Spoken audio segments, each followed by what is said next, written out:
Welcome back to week 18 for the NFL of the It's Too Easy podcast. I'm Zach. This is my brother Jake. Jake, kick us off. Where are we getting started at? Yep. So week 18, the final week of the regular season. Got a lot of guys that are probably not going to play, gearing up for the playoffs. So it'll be interesting. There are some teams that are in must-win mode still. So it's going to be an interesting week to see kind of which teams are going to be involved in which ways. But we'll start it off with the NFC South divisional game to see who's going to end up making the playoffs. We got the Panthers and the Buccaneers. Bucks are at home in this one, 2.5-point favorites. I'm going to take the Panthers plus 3.5. I think just the second half of the season has been detrimental for the Bucks. At this point, either team is probably going to get wiped in the first round of the playoffs by the 7 seed in the NFC. Or the 5 seed, excuse me. So that's either going to be the Rams or the Seahawks or the Niners. So either way, I think they're going to get bounced in the first round of playoffs. But I think at this point, the Panthers have looked the far better team in the second half of the season. So I'll take the Panthers, buy it up a point to 3.5 and ride it there. And, it's pretty likely that either one of those teams isn't going very deep. So we'll see what happens. Yeah, I kind of feel like it's been a Panthers year the whole year. Obviously, we started that first 5, 6 weeks hot for the Bucks. But even in that, they were only winning a bunch of close games. Usually, I think it was 5 game-winning drives to start the year for Baker. All the MVP talk was happening. Lost some people to injury. They've been injured all season long. Now getting healthier, but they still just haven't been able to get wins put together. Hence, falling to now 7-9. I find it hard to see them winning the division at 8-9. Granted, I think we saw it a year or two ago with the same division. So I am going to take the Panthers to cover 3.5 as well. I do think that they might have a good chance to win this game. I think it's going to be a battle. We'll see who ends up with the ball at the end of the game, but the Panthers need it and just dropped a big one at home at the bank where they've been a lot better. So it'll be very interesting because Panthers only have three. I think they're 3-5 on the road this season, and now they're going into Tampa, who's also not very good at home, being 3-4 this season. So I think it's gonna be a toss-up, probably a defensive game. Probably looking at a 20-17 or 20-23, somewhere around those lines.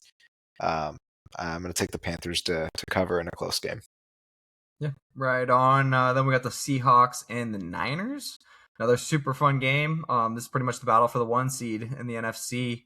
And if the Niners win this game, the Super Bowl is in Levi this year, so they would have home field advantage as the 1 seed throughout the entire playoffs and have a home game at the Super Bowl. So the Niners are looking up and up. Ever since they got Purdy back, he had a few little rough spells against that Panthers game in the first half. Came back in the second half strong. Then these last 3 games, their offense has been absolutely on fire.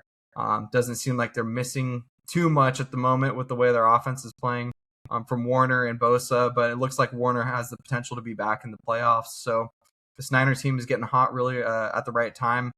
They already beat the Seahawks once this year. This is a battle for the 1 seed in the NFC. So this game has major implications, even though the 5 seed is going to get a tune-up game likely against the Bucks or the Panthers. But I like the Niners plus 3.5 here. They're 1.5-point dogs at home. I don't really know why, considering the run that they're on, other than the fact that their defense is still a little bit suspect in some of these games, giving up quite a few points to Rivers and some of these other teams. So, it's going to be interesting, but I just don't really see a team that's really going to be able to halt the way that offense is playing right now. They got a lot of guys back, and it just seems like they're kicking on all cylinders. McCaffrey's playing well. Kittle's been great, even though I don't even think he played last week. But when he's been playing, he's been awesome. Jawan Jennings has been good. I mean, they've been getting a lot of guys to get some production value, and Purdy's been amazing himself the last couple of weeks. So I'll stick with the Niners plus 3.5 here at home. I just have a tough time believing that they're dogs in this game, so I'll buy it up a couple, and they'll definitely keep it within a field goal. Yeah, I think Purdy's had 10 touchdowns in the last 2 games. He's looked really good. They've been spreading the wealth all over the field. He's been able to run it and use his legs as well, which I think is going to be necessary to be a threat against this Seahawks defense that we've seen. They already beat them. They have home field, and they can continue to run home field, like you said, all the way through the Super Bowl. So this is a big game for the Niners to get done at home. I think it's going to be a matter of who takes care of the football. Darnold and Purdy are both known to throw picks, so we'll see who can play a cleaner game. And being at home for Purdy, I expect it to be him, so I think that they'll have a chance to cover 3. and probably come away with a win at home. I am really interested in this game, though, because Sam Darnold has $1 million in incentives on the line. Winning the division is $250,000 for him. He's 150 yards and 3 touchdowns away from another $500,000, and he's another $500,000 away if he ends at a 67.5 completion percentage, and he's at 67.2. So we'll see if it'll be Wow. some check downs or some screen plays to kind of get those numbers up. And if he's playing for incentives or playing for the win, will be an interesting thing. Like you said, I don't think falling to the 5 is the biggest deal because you're going to play a tune-up game with the Bucks or the Panthers. Granted, the Bucks did beat them with a last-minute pick and field goal earlier in the season, so maybe a rematch of that game would be fun if the Bucks can get it done and the Niners pull it off. But I think the Niners at home are going to keep it close and probably win, so I like buying it to +3. Yeah, right on. Then we got the Cowboys and the Giants. Another super interesting game. The Giants just absolutely blew out the Raiders, with the Raiders pretty much sitting or putting everybody on the IR that matters. This is going to be an interesting game because it's going to be whether the Giants are going to be able to ride that high from this previous week and just kind of get things back in order with the new coach going into this new season. But part of me also thinks that this organization is likely chalked because I've heard rumors that they're keeping their GM, and I think that's a terrible move. So it's going to be interesting to see where this game lies. The Cowboys have been lethal on offense. Their defense, obviously, we've been talking about the whole season. It isn't terrible. But I'm going to take the Cowboys money line here on the road. I just think that the Giants are going to want that higher draft pick, and why not? Like, you're already out of the playoffs, don't have much to play for other than just to get Dart more experience. So I could see this Cowboys offense. It could be a shootout in this one, and I could see this Cowboys offense putting up a lot of points. But yeah, this is really a toss-up. I think the Giants, if they lose this game, are going to be sitting somewhere around the third pick, maybe the second pick, behind the Raiders. So it's going to be interesting to see where this one falls. And yeah, hopefully the Cowboys will win. So I'll stick with them on the money line. Yeah, I talked about it last week. The Giants always find a way to win when it matters least. Last year it was against the Colts week 17 and got rid of their chance at the first pick in the draft. This week, same thing happened against the Raiders. I don't think that they'll win again and drop themselves from a third or fourth pick in the draft down to around 9. Yeah. So I think the Cowboys will get it done. The Cowboys don't really care when it comes to drafting where they're at. There's 4 first-rounders now after some trades that happened, and the Cowboys usually draft really well. So I don't think Jerry's really worried about it. Dak was adamant about wanting to play. CD and Pickens are going to want to continue to add to the stats to continue to get the bag. Pickens especially having a new contract. And potentially Javonte out means they'll be slinging the rock. A lot stems from running the football, though. And so offensively, I think it could be a little bit of a slower game. And so a 51.5 point over-under. For the first time all year watching a Cowboy game, I might be leaning on the under. I'm going to think about it as the week goes on. But for now, I'll take the Cowboys money line. Yeah, I like that. And then we got the Chargers and the Broncos. Apparently Harbaugh came out and said that Herbie is not going to start this game. Obviously doesn't mean too much for the Chargers. If they lose this game, they play Jacksonville in the first round of the playoffs, 2 versus 7 seed. And if they win, they will just go right back up to Denver and play the Denver Broncos again, as the Broncos, I believe, will have the 3rd seed. They could potentially have the 2nd seed if the Jags lose. But that would be very interesting to kind of see what happens.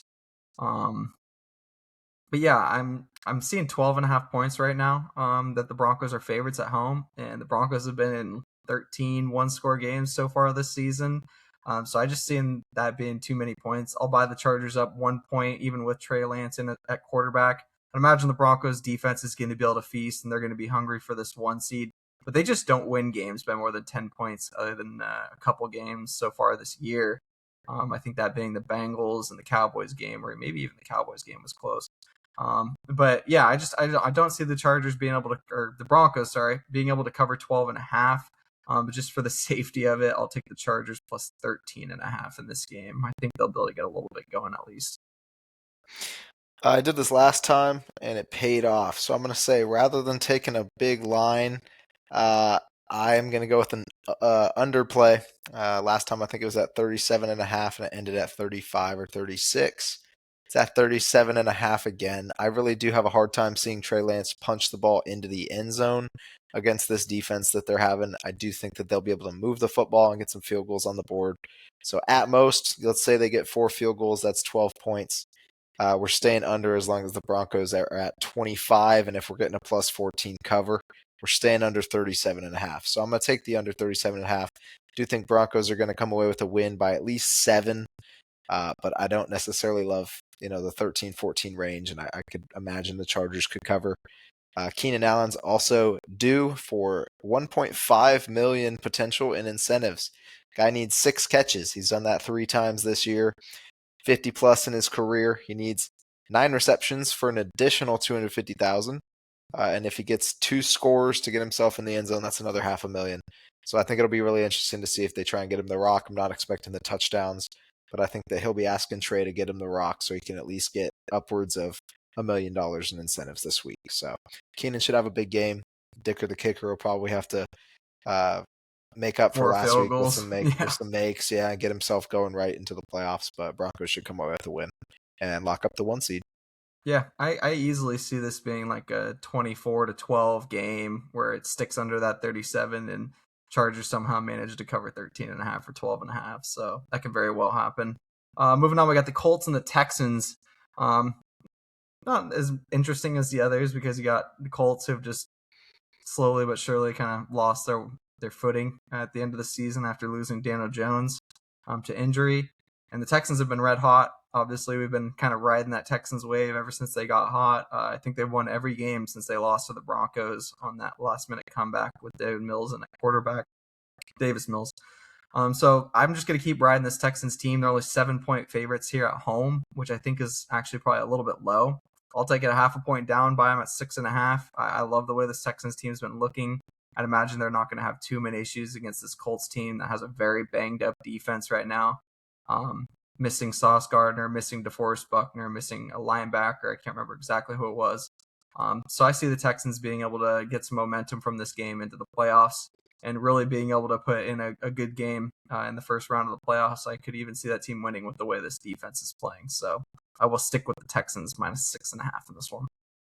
Yeah, Texans defense has been lights out all year, arguably the best defense in the league for most of the year, right there with the Broncos. So they've been fun to watch. I think the line is very strange.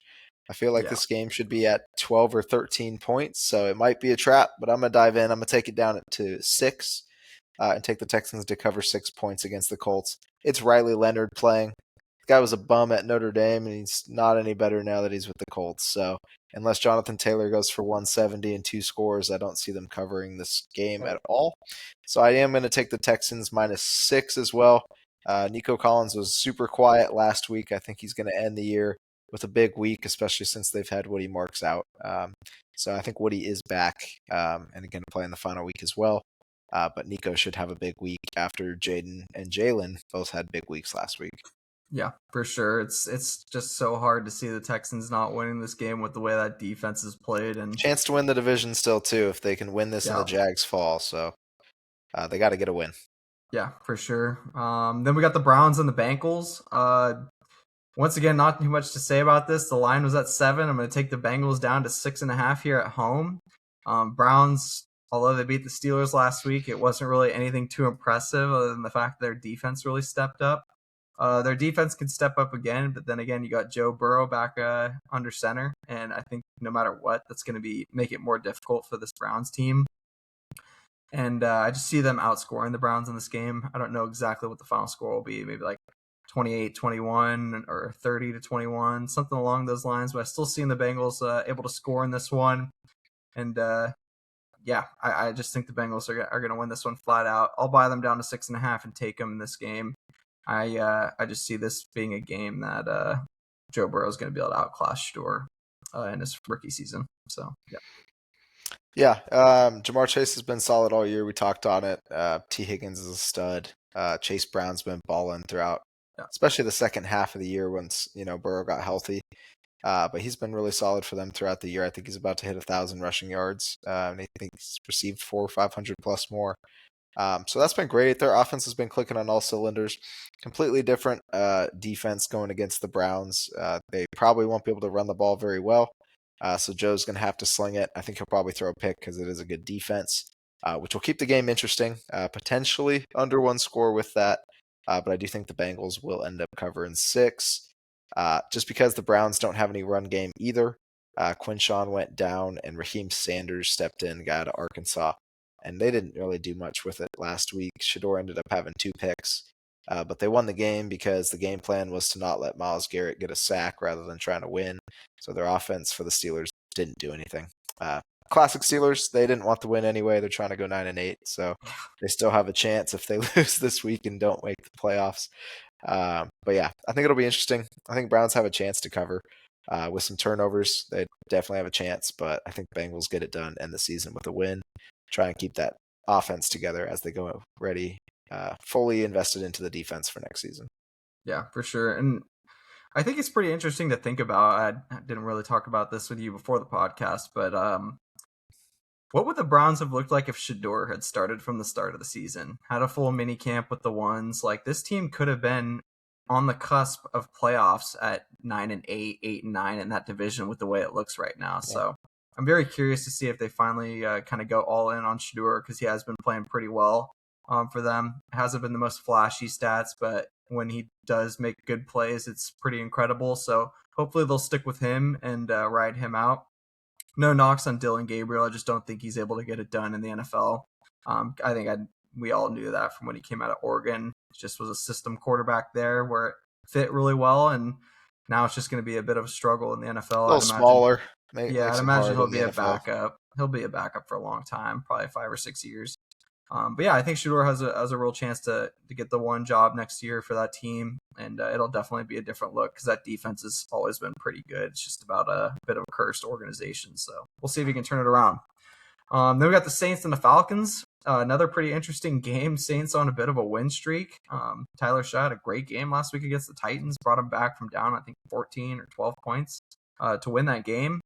And yeah, I think they also found a one quarterback there in New Orleans. We'll see kind of what it looks like next year. I still think Kellen Moore's got a lot of rebuilding to do, but at least he's found a quarterback that kind of fits his system.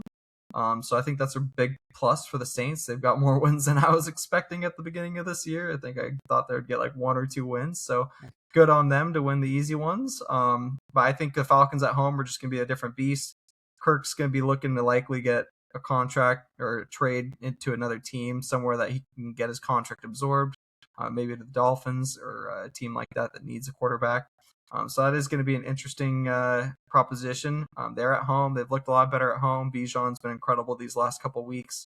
I expect no less here. So I'm going to stick with the Falcons -2.5, buy it down, I think, a half point to a point. I just think they're going to be the better team in this game. And Falcons win, I believe it keeps something in that division really interesting. So we'll see what happens. Yeah, it's a weird division. Falcons are already eliminated, but they would be at 8 wins, and if the Bucks win, then it'll be 8-9, 8-9, 8-9, 6-11. So they would have been real close if some other things had gone a different way, or if they fired Raheem Morris because he's a bum, then they probably could have won one more. But this is an interesting game. I kind of feel like the Saints are going to win a 5th in a row. So part of me is thinking about taking the +4, but I'm probably going to no play this game. It is in Atlanta, and like you said, I think Kirk's going to try and play himself into a potential starting role next year, whether that's with the Dolphins or maybe the Jets or someone that maybe drafts a quarterback and needs a vet to be right there with him as they develop rather than starting right away. We'll see if he gets that chance or not. I mean, even the Falcons, Penix has been injured, I think, 6 of the last 8 years of his career. So who knows if he'll even stay healthy. But interesting game. Bijan just went for 230, and he's 225 or something like that away from breaking the all-time purpose yards from Chris Johnson, I believe it was. And so if he goes for a monster game against the Saints, he can have that record all to himself. Otherwise, he's still an animal, and he's adding his name to the books early as he continues to get better and better throughout the early parts of his career. Drake London came out. He had 1 catch last week. So I don't think he's really healthy. I don't think he'll be much of a factor in the next game against the Saints. The Saints, on the other hand, have looked phenomenal offensively the last few weeks. I mean, they've won 4 in a row. Chris Olave is a huge part of that. He's having a phenomenal year. He's top 10 in receptions, yards, and touchdowns this year, even being on a terrible Saints team. Kamara's been out half the season. They traded Rashid Shaheed, so it's just been him and a bunch of bums. and they're Yeah. getting it done. So shout out to them. They were missing two linemen, a couple receivers, both running backs, and yeah, I mean, I thought they'd go under 5 wins. I think I said they'd go potentially over, and they were pacing there at 2-10 for a while, and now they just Yeah. got hot. So I don't really know why. They have a lot of help that they need drafting, and so they need to lose this one. But I feel like they might get a fifth in a row and end it at 7-10. So we'll see how Yeah. it goes. That would be an interesting one. Then we got the Packers and the Vikings. I believe two third-string quarterbacks starting this game. We got Max Brosmer and who's starting for the Clayton Packers? Tune. Clayton Tune. Tune. Yeah, because they no longer have Malik Willis or Jordan Love for this game. So, yeah, I just don't know where to even start with two third-string quarterbacks. I don't know who's going to play on the Packers side on the defensive side of the ball. I believe the Vikings are 7-point favorites, and I wouldn't doubt it with the amount of Packers players that are probably going to sit. But I'm just going to stick with a no play just because I really don't have a dog in this fight. Don't even know who's going to be on the field, so I couldn't tell you what's going to happen in this one. Yeah, this is going to be disgusting. I would have told you last year that Clayton Tune's the worst player I've ever seen in my life. And as he was backing up the Cardinals, every time I saw him start, I took him to throw 2 picks because the odds were nuts. And it hit every time. I'd say the same for Brosmer now with the Vikings. The dude's terrible. They just won 23-10 against the Lions because the Lions, like I've said all year, Jared Goff's a bum. He had 5 turnovers by himself. Lions had 6. And yeah, Brosmer had 51 passing yards, and total yards he had -7. And they won by 2 scores. So this will be ugly. Classic. I have no play in it. If I had a gun to my head, I'm taking the Vikings by 4, just because Brian Flores is going to blitz the hell out of Clayton Tune, and he'll probably throw a pick 6. Yeah. Uh, but yeah, I'm not going to touch it. Yeah. Defensive touchdown, I think, in that game, if you're going to take Yeah, anything on one side or it's the probably other. Or even both. money. Yeah. It's probably Yeah. yeah. Probably the best odds you can get for not knowing what's going to happen. And then we got the Titans and the Jags. Jags are 12.5-point favorites here. They do need this win to secure the division. So I expect them to come out and play good football at home here. They've been a great team so far this season. Probably one of the most slept on teams, at least on this podcast. We know they're good. We just didn't realize, how well built this defense was from the start of the season. So I'll take the Jags down to 9.5. They need to get the win. The Titans could make it a game later in the game. They have looked a little bit better on the offensive side of the ball the last few weeks. So if they can clean it up on the defensive end, I think there's a chance to keep it within 10. So that's why I'll buy it down there to 9.5 for the Jags. Yeah, interesting team. We had gone back and forth about it very start of the season. Who's going to win the division? You were all over the Texans, and I was kind of thinking the Jags, and I think I ended up going with the Texans, but had them both winning the same amount of games, which was 10. And the Jags are 12-4, so that's a huge praise for Liam Cohen, what he's been able to do over there in his first season. Obviously, we saw what he was able to do with the offense and with the Bucks. Now doing it with the Jags in his first season has been really impressive. They are down Jordan Lewis, the big addition that they got in the offseason at corner. He's out for the remainder of the year. They're also obviously without Travis Hunter, as they have been most of the season. So the defense, it'll be interesting to see how it shakes up when they're playing against other teams in the playoffs. But against the Titans, I don't think it'll be too much of an issue. Trevor Lawrence has been balling out. ETN's having himself a hell of a year. Parker Washington has been stepping up in the absence Breakout. of Yeah. in the absence of Travis Hunter, and BTJ just kind of not showing up almost all season long. So it's been kind of fun to watch him ball. Brenton Strange has been solid, so they should come away with a win. I don't think it's going to be easy, though. I think the Titans know that they're going to lose and maybe try and blow it either way at the end, but I think they could keep it close. So I'm going to take it at Jags -6 because I really don't like the 14 or 20. I might even buy it to 20 and take the other side because I don't know. Titans suck. I'll just go Jags -6. Yeah, right on. Then we got the Cardinals and the Rams. I believe the Rams are 7-point favorites in this one. Yeah, don't really know who's going to play in this game, but I just believe the Rams are going to be the better team, and they're at home in this game. So I'll take the Rams down to 3.5 and just play it. I just going based on the fact that I think the Rams defense is going to need to fix some of these issues they've been having the last few weeks. They have been kind of just hit and miss this year. The offense has been great in certain spots, but then Matt Stafford's been throwing picks the last few weeks. I think he's played himself right out of the MVP winning conversation. I still think he'll be in the conversation, but I think that's pretty much Drake Mays to lose now at this point with the way he's been playing this year. But yeah, I just don't have much positive to say about the Cardinals other than they've got some rebuilding to do. Hopefully they can build around Will Johnson on that defensive end of the ball and manage to get some free agent signings on the offensive side, because other than that, they're looking pretty chalked, and they're probably just going to need to trade some of their good players to get a full rebuild going with some draft picks. So I'll stick with the Rams -3.5 in this. Yeah, I like the Rams at 3.5. I think that's a good play. Cardinals have nothing. All they do if they win is ruin their draft position, because I think they're 3-13, which means that they're going to be probably at that 5th pick or so. If they win, they'll probably knock themselves back to around 10. So I don't think they want to win. I don't know if the Rams care, because they're locked into a 6 seed. They're either going to play an Eagles or Bears team. I'd probably prefer the Bears out of that matchup after they lost to the Eagles last year in the semis or divisionals. But yeah, I mean, that'll be an interesting matchup either way for whoever they play. Devontae Adams has got to get healthy and get back out on the field for him, because they looked phenomenal against the Seahawks. Had a really good game plan. Coaching was well done, but this week it just looked bad. They weren't running the football yet again. We watched that now twice this season, where it looked very rigged to me. First one being that Niners game that I talked about earlier in the season. Stafford threw it 49 times, and they ran it like 15 times for 80 yards. Make it make sense. You win by running the football. Sean McVay knows this, and then he's got some of the best receivers to open the field. Same thing happened yesterday. Threw it 40-something times and ran it like 14. I know Blake Corum went down, but he was running it for Kyron was running it. I think he had 15 carries for 92 yards. So you're getting 6 a carry run the football, especially if you're throwing a pick early.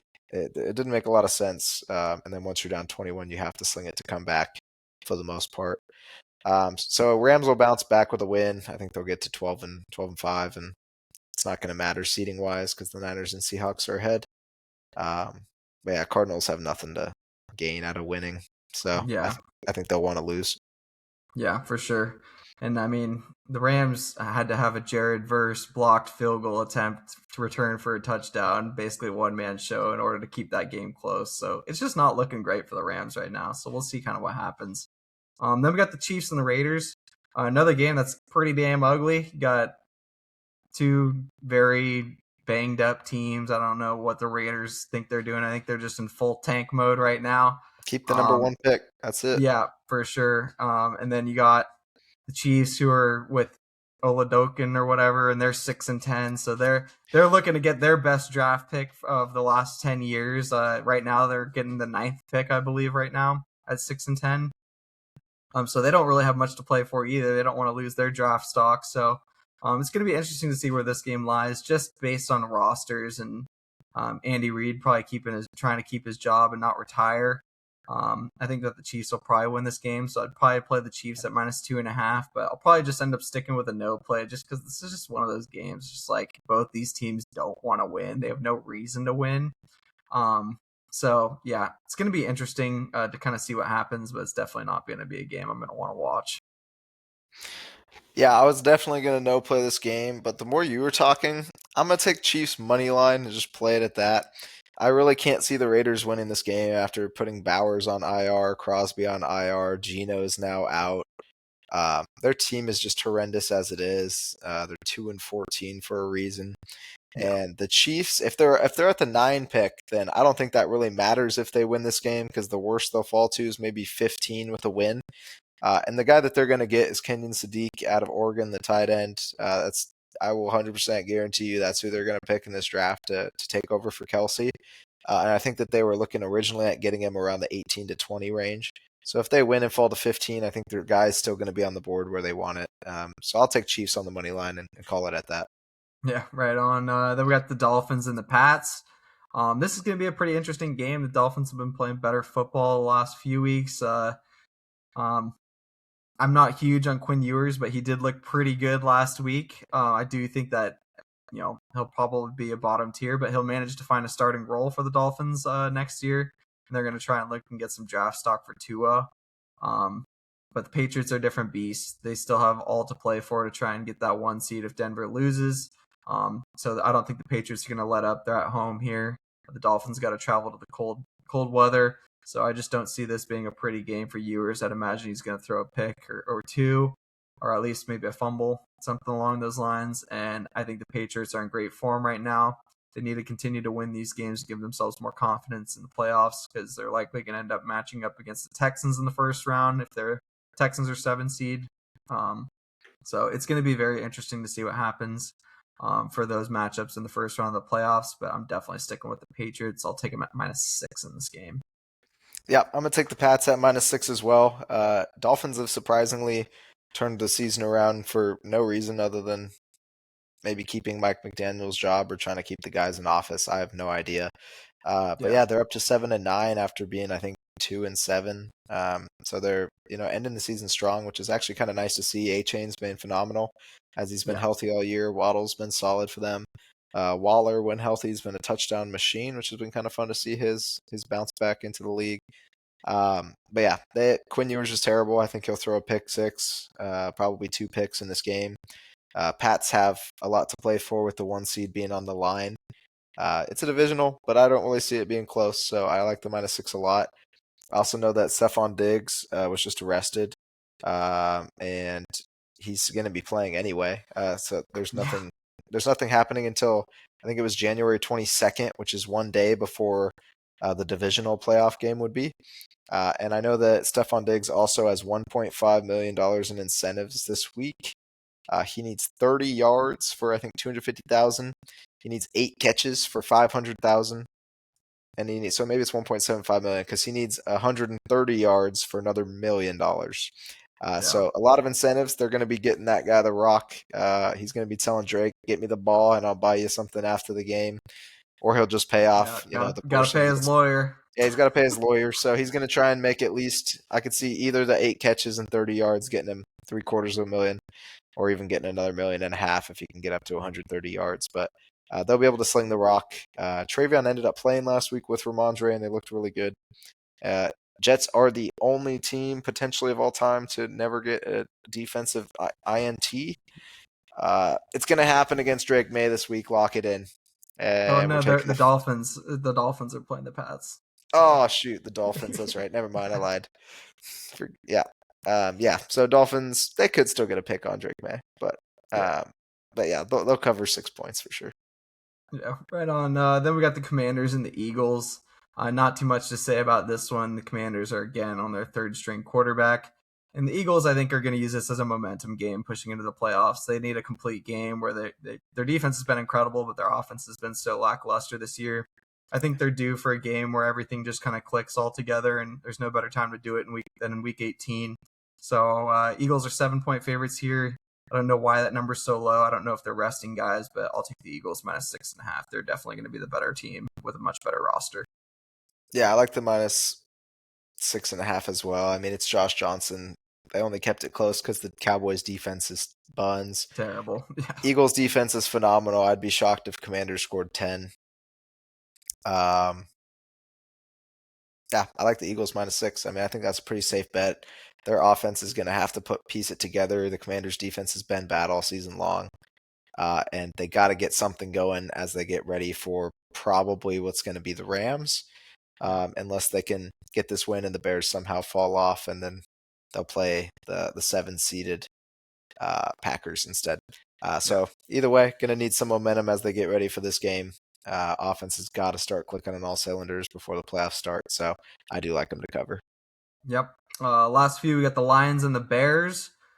I was talking about this with you before the podcast. I love the Bears. I love what Caleb's been able to do. But I think we got a David Montgomery that's likely going to be on the move after these last few weeks. Just has not been getting the rock at all. And obviously, Jahmyr Gibbs is starting to take that RB1 position for this team. And now that they're not in the playoffs, I do think that David Montgomery is going to want to increase his trade value and be able to get a good contract for wherever he goes. So I expect this to be a Montgomery legacy game where they're going to end up giving him the rock. They don't have anything to play for, so he's probably going to go for 150 all-purpose yards and probably a touchdown, maybe 2. I love David Montgomery in this game. Bears are 3.5 or 3-point favorites in this game. I think the Lions are going to manage to keep it close with just running the crap out of the football and taking the time off the clock. And their defense is decent. Sometimes, the Bears have struggled against some of the better secondaries, and I do think the Lions secondary, when they play well, is one of the better ones in the league. So if the Lions run the ball and manage to hold on to it for the majority of the game, they'll definitely keep this close. So I'll take the Lions +4 in this game. Yeah, I can't say I love it, but I was going to take the Lions as well. So it'll be interesting. They have nothing to play for other than pride. McDaniel and Goff together both need to put together something because they just got embarrassed by the Vikings in Minnesota. And even the week before that, they lost that as well. So they got to end the season strong, I guess. A Ben Johnson revenge, getting revenge on him. And knocking them from potentially the 2 seed to the 3 seed and having worse seeding for home field through the playoffs could be the worst thing that could happen to them. So I like the Lions to probably come away with a win. So I like buying it at +4 as well. I think you said it was at 3.5, but yeah, I like the +4 play. Montgomery, Gibbs, Amon-Ra, Jameson. They got so many weapons all over the field, and when they're not turning it over, they should be able to make plays and get the ball in the end zone. So I like that, especially because we haven't seen Rome play in a couple weeks. DJ was coming off an injury and only had one target against the Niners, so I don't think that the Bears are going to have all the weapons to be able to get a win against an explosive offense in Detroit. Yeah, and I think it's notable that Bears defense has been a little bit suspect in the last couple weeks as well. It's been a lot on Caleb's shoulders to kind of will that team into the position that they're in. So big ups to him this season. Then we got the Jets and the Bills, that Jets team that you were talking about. Yep. So their no interception thing, I think, is going to happen because they play Josh Allen, and I don't think he's going to turn the ball over. I think that the Bills are going to run the absolute crap out of the ball in this game. I don't see Josh Allen having more than probably 25 or 30 passes thrown in this game. I think there's probably going to be 20 plus rushes from Cook. I think that the Jets are just going to get absolutely exposed, and they have no reason to want to win this game. But yeah, I just don't see Josh Allen turning the ball over through the air. So Jets are likely going to go no INTs the entire year, which is going to be pretty incredible to see. So I'll stick with the Bills at home here, -6.5. I don't know exactly where the line's at, to be completely honest. 7.5. Yeah, but I mean, buying it down a point to 6.5 with this Bills team that's about to make a playoff run. I don't know if they're going to sit Josh Allen. If they do, then maybe the interception thing is still there. But yeah, I don't know. I think that Josh Allen, he's the type of guy that he'll probably just play this game because he wants that little bit of a tune-up going into the playoffs. So yeah, I'll take the Bills -6.5 in this game, and I'm honestly hoping that the Jets don't get a pick because I think that would be hilarious. Yeah, the Texans will win and lock in the 5 seed, and then it'll be up to the Chargers, who very well could lose. So if the Bills win this, they could go from the 7 to the 6. Otherwise, they'll stay at the 7 if the Chargers come out with a win. The 6 would be playing either the Jags or the Pats. So that could be really interesting if the Jags win and the Pats lose, but Pats probably won't lose. So it'll probably be Jacksonville and Buffalo in the first round. Otherwise, we'll have a rematch of Herbie against T-Law from a few years ago, probably 4 years ago now or something. Yeah, that'll be an interesting game. It's a divisional, but Brady Cook's terrible. I've talked about it the last couple weeks. He was not good at Missouri, and the chance of let Brady cook. He's terrible. Granted, the Bills' defense is terrible, so if they draw up a good first drive out of each half, they could easily get 14 on the board. I don't see a whole lot past that unless Josh Allen throws a pick, which I'm locking it in. If it hasn't happened through all these years in time, there's got to be a reason for it. So I'm going to take the Jets to get a pick on whoever's playing, whether that's Josh Allen or Trubisky or other. They got to get something to keep the game interesting. Bills should cover 6 points. It's a super low over-under. I think it was at 40.5. So they are expecting a run the clock out ground game, cold weather, probably just pounding the rock. So I could see a James Cook big game. I mean, maybe Brees does well, but yeah, we'll see. I don't think the Jets have much to offer. Bills should be able to take care of business by at least 6. Yep. And then the final game of the regular season is going to be the Ravens and the Steelers. Probably going to be probably the most playoff implications out of all the games, maybe other than the Panthers and the Buccaneers. Don't have too much to say about this, honestly. I really don't think either of these teams deserves to be in the playoffs. But if I had to choose one, I'm taking the Steelers. They're 3.5-point dogs here at home with Lamar back. The Ravens defense has been suspect all season. Cat, what are you doing? Hey. There we go. Sorry. But yeah, I just think that with Aaron Rodgers, I think he's got a bunch of incentives. I think you said it was like $5.5 million like through the playoffs, and this is going to be the start of it. He needs to make a little bit extra change going into retirement. Yep. Yeah. So I like the Steelers plus 4.5. I'll take it from 3.5 to 4.5. I think that being at home is going to be a bit of an advantage. Obviously, Lamar Jackson playing is not. But this Steelers team needs to make playoffs. It's going to be interesting. There's really not too much else to say other than I honestly have no clue what's going to happen because both these teams are suspect as hell on defense. It's just going to be the matter of can Aaron Rodgers keep up with Lamar? And in this case, I think if the defense manages to get a few sacks and contain Lamar, I think they can. And with Aaron getting these incentives and wanting to make the playoffs, I think that they're going to really step up, especially at home. So I'll take the Steelers plus 4.5. I'm not sure they're going to win this game, but I think 4.5 will be a safe play. Yeah, it's all come down to this. I should have taken the Browns last week. I was like 9-8 is fate for the Steelers, and I ended up going against that knowledge anyway. And it's always 9-8, which tells me one thing. That tells me that the Ravens are going to win this game and get to the playoffs as the 7 seed to potentially play the Patriots. Would be interesting. That would be an interesting game. However, Aaron Rodgers has $5.85 million in incentives from here to the Super Bowl, $500,000 if they make the playoffs, which would be winning this weekend. That's a lot of money for a win that he needs. The next round, $600,000. The round after that, $750,000. AFC Championship, $1 million. Super Bowl, $1.5 million. Don't expect all those to happen, but I think they can at least pull a win potentially off this week. It's going to be really hard to do with no DK Metcalf out there.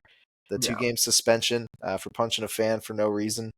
Cost him like $40 million of guaranteed money. Yeah, cost him $40 million guaranteed. He can still earn it by being healthy, making all the things. But that was a huge problem for the Steelers. So yeah, I'm taking them plus 4.5 this weekend. I don't love it. I really hope the Ravens don't make the playoffs. I've been looking forward to that plus 440 cash in for 18 weeks now. But I mean, you could have gotten it at really good value to take the Ravens at some point to win the division. Also, they're plus 300 at one point. So either way, could always hedge it out right now, but I'm not going to do it. Yeah. It is fate that the Steelers will end 9-8, so I kind of expect a Ravens win. I'm hoping that changes just because Aaron Rodgers is better than Mason Rudolph, who also got them 9-8 at one point. It's just going to be tough with no DK. But I do think that they have second best kicker in the league in Chris Boswell, maybe third best. I do like Dicker, even though he choked last week.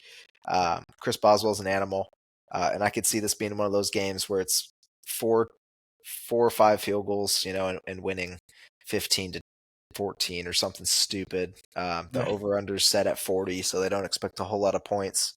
Ravens favored by 3.5 means 21.5, 18.5 range. Boswell field goals, couple turnovers from the Ravens, and Steelers will have a chance. Fingers crossed. I am taking the plus 4. Yeah, right on. But that wraps it up. NFL Week 18.